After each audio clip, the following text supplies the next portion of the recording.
views and opinions expressed in this program are those of the participants and do not necessarily reflect the views of BronxNet or the program underwriters. Hello everyone, welcome to another edition of Mission Bronx, a show dedicated to highlighting some of the wonderful work being done by the nonprofit organizations in the Bronx. Mission Bronx is a collaboration between BronxNet Television and the Center for Nonprofits at Hostos Community College, and I'm your host, Eileen Newman. Previously on Mission Bronx, we learned about two beautiful gardens in the heart of the South Bronx, where youth are given the opportunity to volunteer and learn the importance of urban farming. Now in this episode of Mission Bronx, we take to the streets of the South Bronx and learn about Dancing in the Streets, an organization that nurtures urban artists. We'll find out about all of this and more on this edition of Mission Bronx.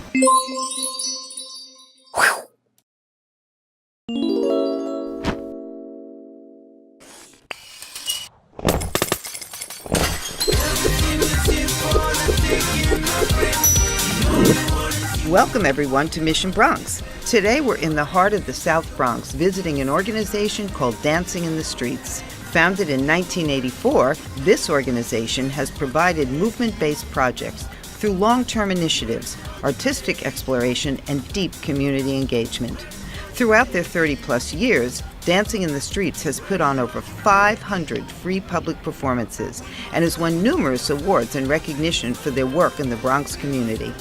Executive Director of Dancing in the Streets, Simon Dove, told us more about how he became involved in the organization. So here we are with Simon Dove, the Executive Director of Dancing in the Streets, at the Bronx co-working space. So, Simon, can you tell us a little bit about the space? Yeah, this is a new space in the Bronx. It's one of the first co-working spaces in the South Bronx. And really it's a place where small businesses and service industries are all starting now to rent office spaces. But the great thing about it, of course, is there's a huge communal space and a salon and a kitchen. So we all get to meet and chat and plot together about how we can really develop our work in the South Bronx. And it's beautiful. It's a wonderful It's space. fantastic, and it's really well positioned on 3rd Avenue, right, overlooking the Roberto Clemente Plaza, which we hope will be open soon.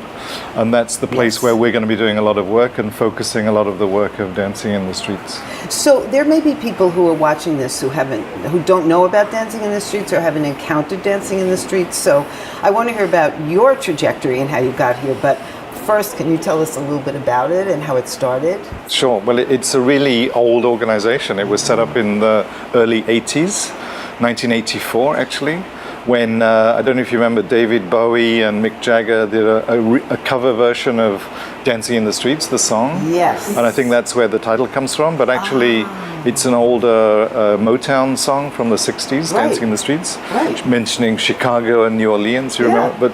And it was set up by a woman called Elise Bernhardt, who was a choreographer and dancer, but she was really interested in animating public space with dance. So it was very much about getting out and they opened with a huge event that celebrated the Brooklyn Bridge centenary in 1983. Right. That's when they had a first event, and then she created the organization the following year. So, and then every year they created events in all kinds of spaces, from old aerodromes to the old tobacco factory in Dumbo, which is now Sedan's warehouse. Right. And gradually more and more events and ways of connecting what was then really the downtown dance scene with the architectural spaces and the amazing public spaces that the city had to offer, bringing those two things together. I remember the first time I ever saw Dancing in the Streets was in a hallway in a bank building downtown, and the dancers were kind of hanging off the stairwells, and then you had to go up and down and follow them around, and it was extraordinary. Yeah, and it was really using the architecture of the city as the space in which you could perform, which of course starts to not only show that the city is a place where you can really animate and perform and engage people, but it's also about getting people to also think about the city in a different way, that it's not just a collection of buildings that you have to go into, but all these buildings offer us a space that we can work with, that can be a projection screen, that can be a backdrop, and they start to connect with the way we think about living in a city and making work in the city. And how did you get involved with Dancing in the Streets? Me, I only came 2 years ago. Okay. what I should say is Dancing in the Streets moved to the South Bronx in 2011 and got very involved in building pieces. It was then based in Casita Maria in Simpson Street in Hunts Point, and was very involved in creating pieces that celebrated the cultural developments in the South Bronx. They did a whole piece around hip-hop, they did a whole piece around salsa, but always outside, bringing people again to celebrate this work within the communities in which it was forged and formed. And I came 2 years ago, and I was interested in a sense, pushing the mission of the organization further.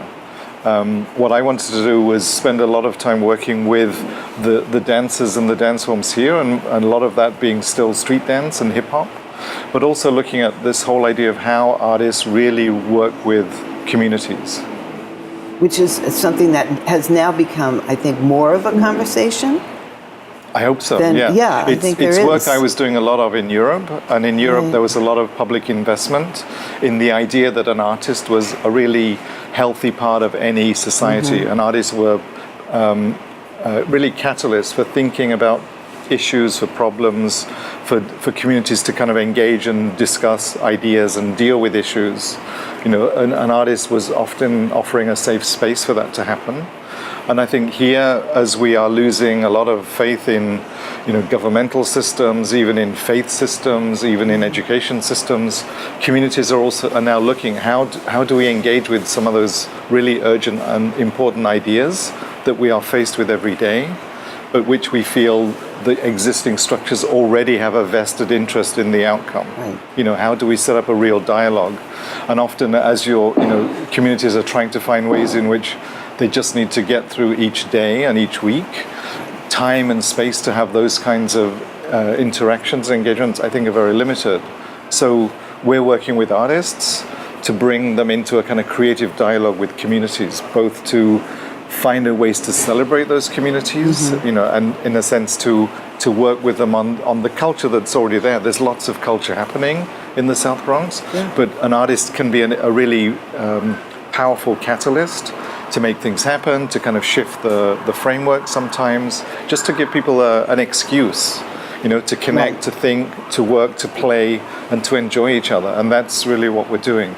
So we're setting up now projects that we're working with Mitchell houses in the South Bronx. We're working with Cases, which is an alternative sentencing program for teens. Right. We're starting to work now with the Mott Haven Reformed Church to develop a community choir. So we're looking at all these projects that bring people together in a creative way, celebrating who and what those people are and what those communities are, but where we can help to build connections and communication across generations often, which is a big issue. Right. You know, grandkids and grandparents connecting around something that brings them together, but also bringing communities together who are often living in neighborhoods that are close, but they have no reason to be engaging with each other. And we're really excited that the Roberto Clemente Plaza is going to open. I mean, it's really a shame it's taking so long, and that's an issue that I think the city's finally recognizing they need to be addressing. We planned an opening last year, we planned an opening this year, and we're still actually waiting for it to open. But once it's open as a space that the community can access throughout 24/7, it's a place we want to animate with events that we're not just programming performances, but the community are involved in bringing artists, their own communities together to both celebrate who and what they are, but also to share and to show and to bring people together. So seeing the plaza really as a catalyst for building the community in the South Bronx and around. And in the hub, in an area that's getting a lot of attention. Exactly. Yeah. And that's really why we're happy to be in this building, this Bronx co-working space, because also here is the 3rd Avenue Business Improvement District, and they're really responsible for you could say the business life of 3rd Avenue. But I think with Micah Brady, the new director, they have a really enlightened view that culture and cultural programming can be a really important tool in building community and building community resilience, but also building community creativity. So we're going to work a lot with them on developing creative programs through the year, which will have these moments in the plaza when they come to fruition. Which I was just thinking when you said the word culture that sometimes we see culture as being something that happens in this space that you go to and you spend a lot of money getting a ticket for. So there's something simple in thinking, I think, about, no, you have the community be part of it, but it's a gigantic thought because there isn't very much out there, especially there hasn't been in the Bronx, that really allows that or encourages that. But I think it's to do with, in an American context and a New York context, there's very little investment of public money in culture. Culture is seen as something that actually is a luxury we can't afford. Whereas my view is actually culture is as vital as any kind of services. It's as vital as being able to turn on fresh water. Right. That people need a way in which they can not only articulate their own thoughts and feelings, but can build communication and connections with each other, and culture offers you that chance. And everyone says, well, food brings people together, but food is culture too. Culture is all around us, it's in everyone. It's not something you have to, buy an expensive ticket and go and sit in a theater to be part of. Culture is what you're doing daily, it's what you're sharing with your family and your friends. But I think it's important that starts to be something that can be more consciously used to develop communication across community. Right. And artists, I think, can be a really powerful way of helping those ideas develop and helping those communities to build those things, those things that connect people. So it's really about seeing artists as being an integral part of any healthy social system, and where artists live and work with the communities in which they work, helping build community, but also developing ways in which communities celebrate each other, connect with each other, and celebrate what it is to be here in the South Bronx, and also here in New York City. Yeah, which is wonderful that you're here doing this, and that you took time to talk to us. But I think it's an important moment because, the city of New York has just gone through a process of producing its very first cultural plan called Create NYC. And the idea of that, of course, is to start to address some of these historic, cultural practices that have been ignored, but I think more importantly, address the massive inequity in public funding for the arts. Most of the money goes to 33 large institutions that are in government buildings on government land. The small amount of money left goes to all the small organizations in the community. And I think the city really needs to seriously think about, if it's going to address a historic inequality, you can't just tweak a system like that, which is already so imbalanced. You really have to find a lot of new money to support culture in communities and let that be a powerful balance to your established institutions. And to support organizations like Dancing in the Streets.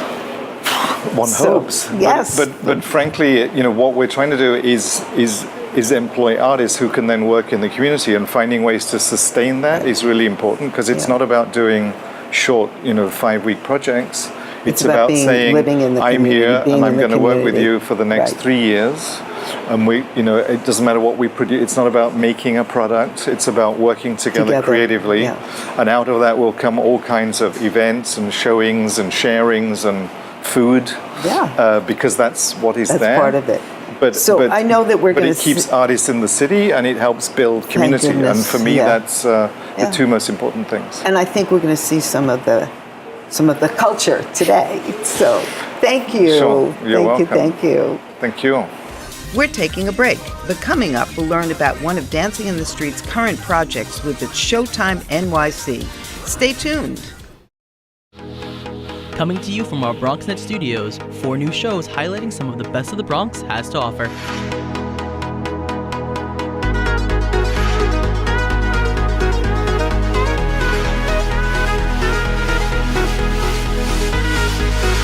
We sit down with political leaders on In the District and discuss local legislation, events, and issues.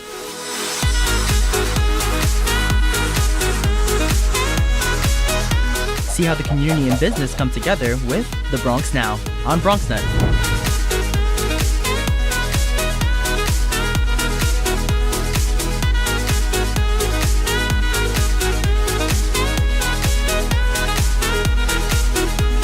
Nosotros features leaders from our Latino community. Meet those who are moving to make a difference in public service, business, arts, and culture.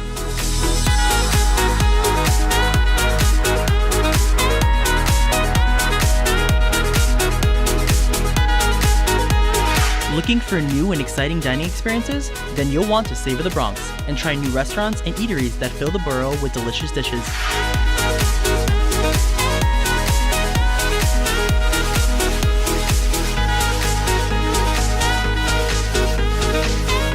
We have it all, so experience the Bronx in new and fresh ways on BronxNet.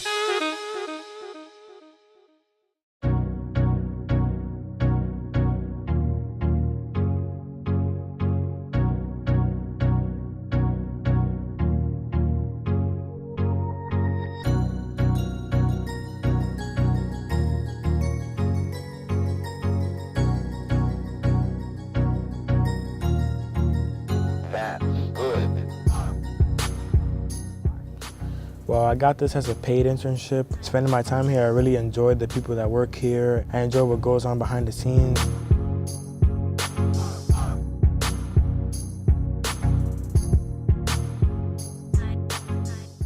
So far, I've learned how to operate a camera, how to host. I learned how to control audio.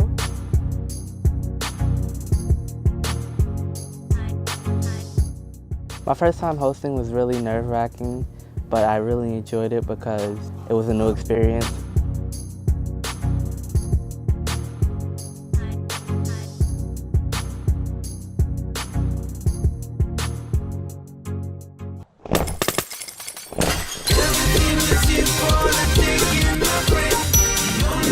Welcome back.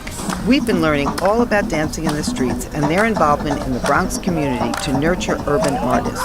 It's Showtime NYC is one of the projects they are working with, and program director Mei Lee Ho tells us more about their involvement. So I'm sitting here with Mei Lee Ho, who is from It's Showtime NYC, and she's the program director there.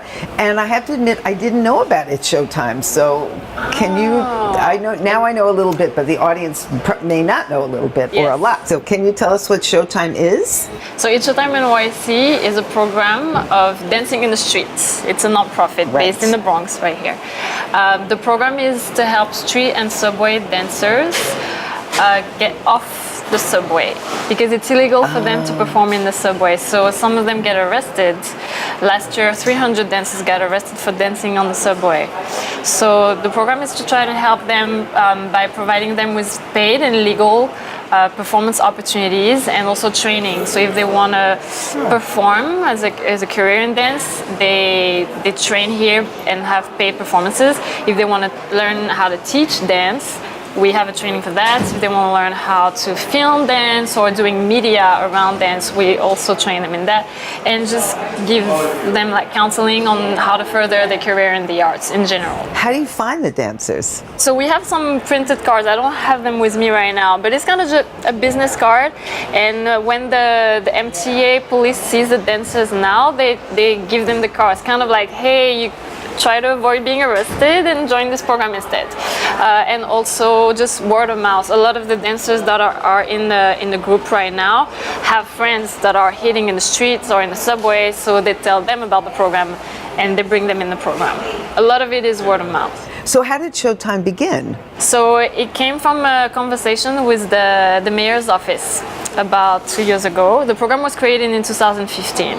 And basically the mayor's office is also trying to find a solution to this problem of arresting dancers in the subway. So they reached out to Dancing in the Streets and Mark Moore's dance group. It's a dance center in Brooklyn to work together to put this program together.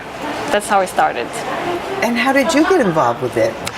I got involved through Simon Dove. I'm a street dancer myself. I don't come from the street and subway background. I started to dance in France and I moved to the States 8 years ago. But I've been around the street dance community for 15 years plus. So I'm familiar with that world, and I also have a background in administration and finance, and so it's kind of a good mix to put those together. Exactly, and have a meaningful work for my community.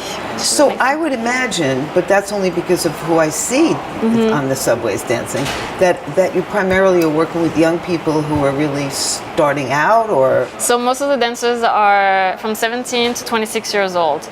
Most of them are fairly early in their career, so we're still trying to help them figure out what direction they want to take with it, and help them along the way, support their decisions, their dreams, their aspirations, their trials and errors, just the journey. So you're actually, it seems like you're mentoring them in addition to working with them in their dance skills. In a sense, but we also connect them with other mentors. We invite people to come and talk to them and share their journey in dance or not. Sometimes it's not related to dance at all. We had a journalist come to speak recently. His name is Jimmy Briggs, and the dance is super connected with him because just of his life story and background, where he comes from, what he has been through, his travels around the world, and what he has gathered from that, and that was very inspiring to them. So it can be anything. Huh. I really have to say I love this. One of my favorite things about doing this show is that I work with nonprofits and I feel that I know what they do, and then this happens. I had no idea that this program existed, and now this will completely change my subway rides now. So I want some cards. So that I can but don't give you them want just the to dancers people. directly? Yeah. I want the dancers on the subway. Right. Sorry, thank you so much for doing what you do, and also for talking to us. Next, we're taking it to the streets for a special performance by members of its Showtime NYC. Our ancestors built this place. From the foundation that we call solid rock to everything that we are. They live here, they are within us, and we are endeavoring to keep the unity of peace and love with each other. We never let our enemies take fault or bring us down from anything that they have done. Our solid rock is something that keeps us steadfast, unmovable. We have to remember that with anything that comes our way, that we must keep pushing forward, stay endeavored to keep the unity, and remain united despite any defeat.